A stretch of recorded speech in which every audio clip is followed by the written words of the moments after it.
hopefully I'm going to be that ray that's going to help them to get over that moment, to get over that bridge. Right. At the time it happens like that. And I've been shocked at times to see how many different people both of you see during the course of a year.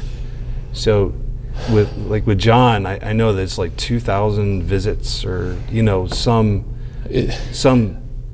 astronomical Yeah, figure. We gave up. We gave up. I know. We keep attendance figures of services. We couldn't. It was 4,000 people come through there a year, and we'll go into a housing unit and we'll see, 25 in one shot. We can't.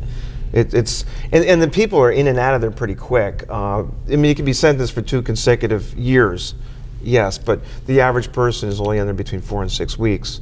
This is where the local church, where we try to connect them back in, but it's a challenge. It's kind of drive-by ministry, isn't it, John? Yeah, and the thing here is I look at it as spiritual triaging. Yeah.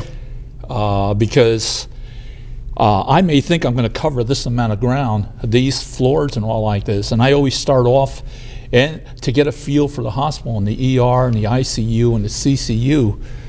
But all of a sudden, like yesterday, I'll be in this one area, and this person, just needs to talk to you, and wants to share certain things. And you need to spend the time. God's showing you that you need to spend the time with that person. Mm-hmm. My name is Joe Sellepack, and I'm with John Koopman and Cris Mogenson, who are our jail ministry and hospital chaplains at the Broome County Council of Churches. So when you were talking earlier about your role, John, with people who were also the staff of the hospital. So you minister to different people in the hospital. How is the role of chaplain different for a patient and maybe for the staff? Well, the difference between, say, a church and the hospital is just that, again, with the church, you do have them for a long period of time. In the hospital, you have them for a short period of time, but then, like you said, going in the hospital, you have your patients who sometimes are under medication, whatever else like this.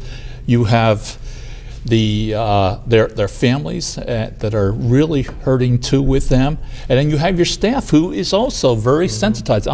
I work with the greatest group of nurses and doctors and aides and counselors that you can imagine. I mean, we're a team, and we all try to do but then when they're dealing with the people, the staff and others, they're also going through a lot of things like that. And I believe that God called me into here so I can be able to reach out to them too, because compassion fatigue today is a big word now with them, and there is a lot of fatigue when you're dealing with these crises. It's not, soldiers undergo it. As a former veteran, right? Soldiers go under PTSD. Well, so too do some of our staff, because they're constantly seeing different things going on, and they care like that. In fact, I have this ribbon, and it's a ribbon because I did a funeral about a year ago for someone who asked me to do it for them. They had been a patient, and they passed out the ribbon that was the colors of their loved one who left this earth. And I put the ribbon on on this because I always want to remember that every person is important to God, and they're important to myself and to the staff like that. Each person means a lot. And again, I have wonderful people that feel the same way with me. And how would you respond to that question, Cris? You have staff, you have volunteers, you have a number of the inmates or the folks that are in prison. How would you respond to that? I'm actually the pastor to some of my volunteers. We've developed a pretty good relationship, and they run to me when issues happen. I believe that I'm also the pastor for quite a few of the officers. Also on the other side, on the highway as well. I serve the entire sheriff's office. And these folks see a lot of the darker side of things. They're exposed to a lot of poison. Yeah, I even have to watch it myself. It's very easy to get cynical and jaded. And you know, we had one administrator a number of years ago, Larry Fisher. He called the chaplain's office the conscience of the facility. I thought that was really really good. But you know, I've done weddings for officers, and I've done baptisms of their children, and you know, I'm part of that group as well. And I have to be very careful not to play sides. You know, the bad guys, good guys, whatever. You know, they're all children of God. Amen. And I don't even know what the charges are on folks, because I don't even want to even go there in my mind. And you know, I'm there to be really a bridge to God and His love for these folks. We're instruments for these. Exactly. For God. And the word priest means bridge builder. You know? So, So have you, I know that, you know, because you see so many different people in both the jail and in the hospital, you must see these people too when you're wearing your what they call the civvies. You know, when you're outside of your uniform, you're outside of the institution. What have been some of their responses to you? Oh, it's been great. If they, well, with local jail, they're coming back to our community. In the state prison, they're going back, you know, heavens knows where. But I got the privilege of being able to see these people at Kmart and gas stations and stuff. It's great.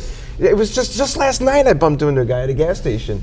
The guy's back, he's working, he was back with his wife and doing good. And they seek me out, it's good. If they're hiding behind a counter somewhere, it's like, oh, that's nice. But you know, granted, you know, 2/3 of these folks are going to be back within 5 years. I know that, but sometimes I meet these people who said, "Hey, you know, I listened to what you said. I'm in a church, or I'm doing this," and I've got some really cool stories. I don't have time for these now, but we do see results, and it's very, very special. This is why I like jail ministry over prison ministry. You know, sort of like stepping back from a house you painted and seeing what we did. You know, I get that out. It's good. What's interesting, within the last 2 weeks, I visited one church, a former church that I pastored in years ago. And before the service starts, the pastor comes out to says it from the pulpit. He says, "Well, we're glad to have you here, John.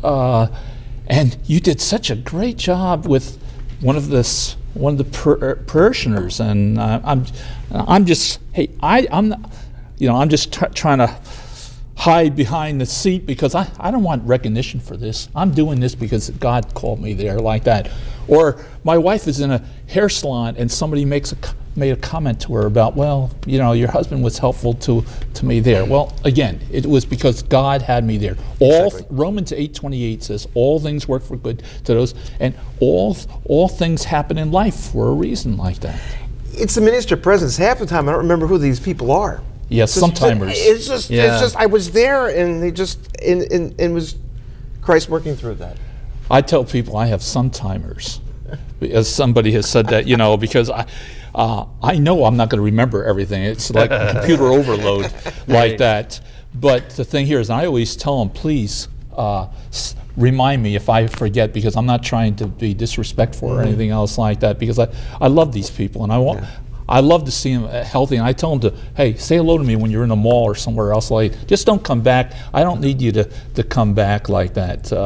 Cris and I both deal with people who come back on probation, like that. Church growth is exactly what I don't want where I'm at. Yeah. Yeah, you don't want recidivism. I mean, that's the whole point, right? Or medical recidivism rate. I don't believe in that. Coming back into the hospital. Yeah. Well, but then again, I mean, there must be those cases that come to mind when you're thinking about what keeps you in the work that you're doing, because it's like you were saying before, it's really stressful to be in the middle of crises all the time. So what keeps you? Besides, I know you can say my faith and a whole bunch of other things like that, but really, what keeps you in the work that you're doing?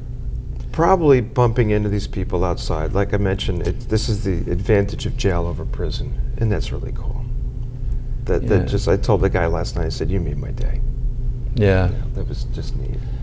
And I just see the way God heals. It may take time. I mean, one young lady, she came back a year later, and we had dealt with the family for 60-some days, but she came back a year later, to see that she's healthy and she remembered some of the things like this, and to see a person who is looking depressed and really fearful, and then you talk and you see the light suddenly shine in them, it's a blessing. It really is. So if someone were in hospital or in prison and they needed your services, how would the best way for them to get in touch with you be? If they're in jail? Or even if they have a loved one who's in that position? Well, the best way is to call the chaplain's office. I think the number was up there.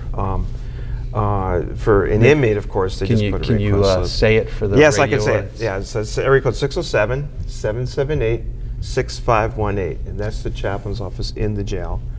And I tell people, don't call my cell phone if you have it, because I don't carry the cell phone in the facility. You're not allowed to do that. And John? And it's 763-6003. And if I don't answer you right there, usually I'm on the floor or somewhere else, but I will get back to you like that. And so when they're admitted into the hospital, it's important for them to be able to fill out that form with what religious faith they are. So it helps us a lot to locate them. But if I don't see, and if somebody from our office doesn't see them within a day or two, please again call that 6003 number in the hospital, and we will be there. We're there. Like that, and we're on call 24/7. We have a chaplain on call 24/7 the whole year. I mean, 365 like that. So we're always somebody's always there. So I want to thank both of you for being on Encounter today. Thank you. And it's important for people to see your face, because you really are, in a way, that arm that reaches into the prison and reaches into the hospital, where we can visit the sick and we can visit those in prison and maybe see in their faces the eyes and the feet and the hands of Jesus. Because when we minister to them, we minister to Christ, and he says, these are part of my family too. Exactly. So thanks for being that presence in those places, and thank you for watching us today on Encounter. That's great.